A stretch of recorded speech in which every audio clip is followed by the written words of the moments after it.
A final farewell today to a man who served our country and our Commonwealth. We'll take you to the funeral for a Kentucky State Police trooper killed in the line of duty. Starting to see some clouds rolling into central and eastern Kentucky. That's a sign of changes that we're tracking for the weekend. It's been 29 long years since Kentucky beat Florida in football, and Kentucky Sports Radio's Matt Jones has something to say about ending the streak. We'll count down to game time now at 4. Tracking, alerting, protecting. This is WKYT News at 4. Good afternoon, I'm Jennifer Palumbo. The week is ending how it started, sunny and dry. Here's a live look at downtown Lexington, where it's a beautiful Friday afternoon. But Chief Meteorologist Chris Bailey is tracking some changes for the weekend. Chris? Yeah, we were seeing a few of those changes, Jennifer, showing up on your Skycam there into downtown Lexington, seeing some of those same changes on our Skycam looking toward downtown Lexington from the station on Winchester Road, namely a few clouds. A lot of low 80s showing up now across central and eastern Kentucky. We're warmer the farther west that we go, but indeed seeing some of those clouds that are coming off the tops of some showers and thunderstorms that are well to our north and northwest. That's ahead of a slow-moving cold front that is heading towards central and eastern Kentucky. And as we get into the afternoon tomorrow, that front is right on top of the area, being pushed by high pressure that has some much cooler air coming in behind it, though that front looks like it's slowing down just a little bit. That bodes well for high school football fans out and about this evening. Upper 70s to around 80 at kickoff. Slow drop into the low 70s by the second half. Still very nice weather. Those changes for the weekend, including a cold front, it is on the way. And when I come back here in 15 minutes, Jennifer, we will track the timing of that front into central and eastern Kentucky and let you know what that could mean for tailgating and kickoff out at Commonwealth Stadium. Again, that's in 15 minutes. It's a final farewell to a fallen hero. Hundreds of family, friends, and fellow law enforcement officers are saying goodbye today to a Kentucky State Police trooper killed in the line of duty. 31-year-old Trooper Cameron Ponder was shot to death Sunday night during a traffic stop in Lyon County. His funeral was earlier today in his hometown. Now the Navy veteran is being buried at Kentucky Veterans Cemetery in Fort Knox. That's where WKYT's Victor Puente is with our top story at 4. Victor? Today, troopers, officers, and deputies from across the country came to say goodbye to a trooper who was killed by a man they say he was trying to help.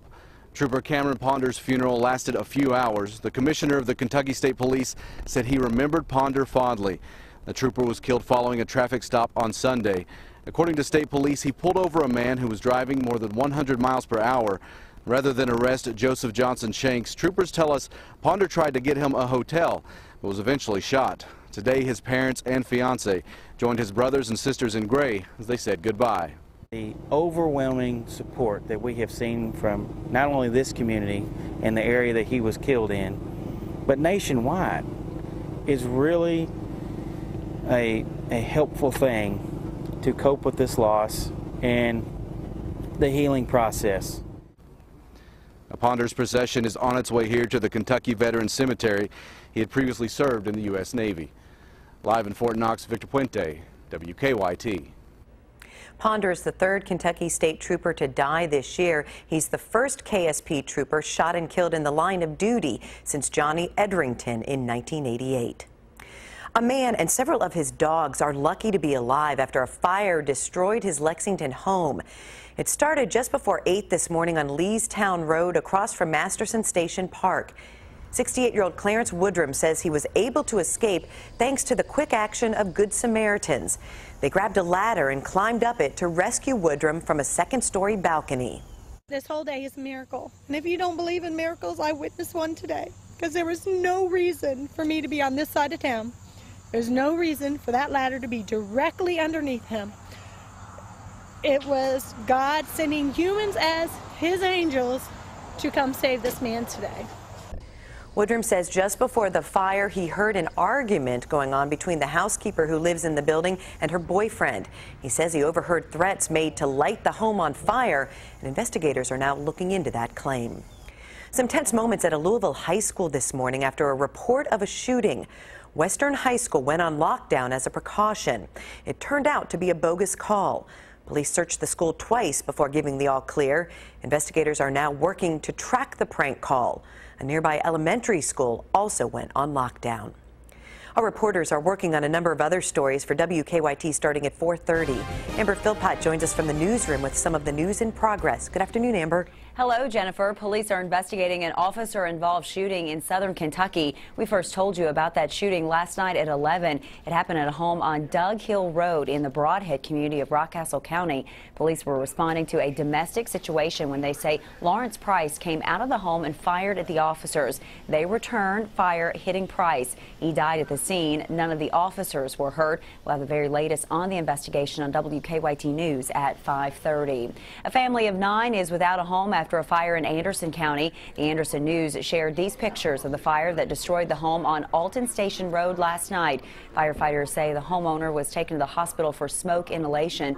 According to the paper, firefighters were able to resuscitate a dog that was trapped in the burning home. There's no word on what started that fire. And a man accused in a road rage case involving a Pulaski County school bus was arraigned in court today. James Long is charged with more than a dozen counts of kidnapping and 23 counts of wanton endangerment. Off a school bus and blocked it with his car. When Long started yelling at the bus driver, the driver called police. Investigators have surveillance video from that school bus. We'll have more from court coming up on WKYT News at 5. That is a look at some of the news in progress. Jennifer, back to you. Thanks, Amber. Now to stories making headlines across the nation at 4. Republican presidential candidate Donald Trump is under fire this afternoon for how he handled a question at a town hall meeting about when the U.S. can get rid of Muslims. Steve Nannis has the latest. Donald Trump is facing growing calls to apologize for the way he handled this question at a town hall meeting in New Hampshire. We have a problem in this country. It's called Muslims. We know our current president is one. Right. You know he's not even an American. We need this birth question. certificates, This man. But anyway, we have training camps growing where they want to kill us. Mm-hmm. That's my question. When can we get rid of We're going to be looking at a lot of different things. And, you know, a lot of people are saying that, and a lot of people are saying that bad things are happening out there. We're going to be looking at that and plenty of other things. Democrats pounced. He knew, or he should have known, that what that man was asking was not only way out of bounds, it was untrue. And some members of Trump's own party tried to distance themselves from the real estate mogul. If somebody at one of my town hall meetings said something like that, I would correct them and say, no, the president's a Christian, and he was born in this country. Donald Trump has been skeptical of President Obama's citizenship for years. He's not alone. A recent CNN ORC poll shows 20% of adults say they believe the president was born outside of the U.S., and 29% say they think he's a Muslim. President Obama was born in Hawaii and is a Christian. Trump's campaign manager said the candidate didn't hear the questioner say the president was a Muslim. In a statement, he argues, the media wants to make this into an issue about Obama. The bigger issue is that Obama is waging a war against Christians in this country. I'm Steve Nannis reporting. Donald Trump canceled a campaign appearance today in South Carolina, citing what he called a significant business transaction. We now know the name of a young girl whose body was found in a trash bag in Boston back in June. The girl known as Baby Doe has been identified as Bella Bond. Her mother, Rochelle Bond, and the mother's boyfriend, Michael McCarthy, have both been arrested in connection with the girl's death. A woman walking her dog found the girl's body in a trash bag on Deer Island. The case prompted thousands of tips, and a photo of what the girl would have looked like was viewed millions of times on Facebook. Testing of pollen samples found on the items with the body suggested the girl spent time in the greater Boston area before her death. Some iPhone users are complaining about Apple's latest software update. Find out why next in WKYT Money Watch.